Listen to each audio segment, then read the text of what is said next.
My name is Karen Spiegelberg, and I'm the District 1 Alderman here in the city of Oconomowoc. I am a CPA by trade and a licensed real estate agent. My husband, Jim, who's also a CPA, and I have 3 married daughters, 5 grandchildren, and another one on the way. And we've been foster parents to many beautiful little souls over the years. We raised our kids in New Berlin, and they attended Wisconsin Lutheran High School, which at the time was in the same conference as Oconomowoc High School. So for 11 straight years, we were out here with cross-country meets, basketball games, track meets in the spring, and we just started to fall in love with Oconomowoc. So our idea was that we wanted to move out here after our youngest daughter had graduated from high school. I had grown up in a small town, and this has that feel, and my husband always wanted to live in Lake Country.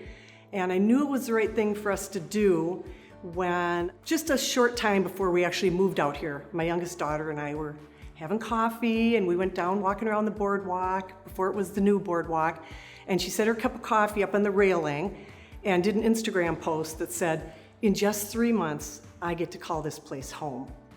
And I knew that was the right thing to do. Oconomowoc is home for us now. There are many, many different votes and decisions that I've been privileged to be a part of for the good of the city, but personally, I hope that my greatest contribution to the city will be in being a good listener and a representative for my district.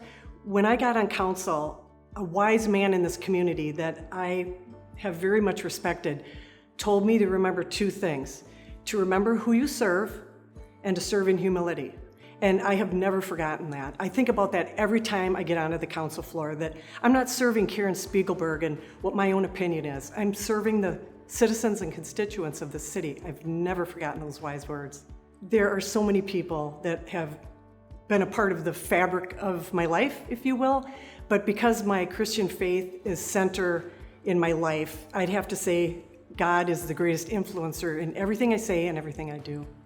How long do you have? There's so many challenges that we face as aldermen, but one of the greatest challenges is that we can't please everyone all the time. You wish you could, but you can't.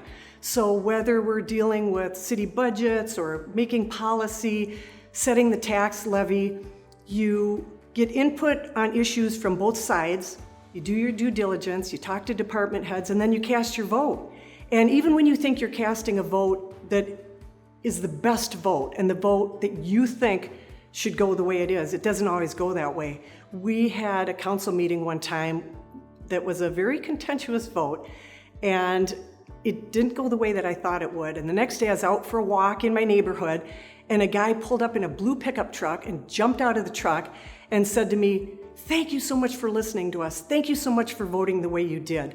And that was really meaningful to me as a council person. That was very meaningful to me. So in 5 years, I think that we will still be in this period of thoughtful growth, and probably in 10 years as well.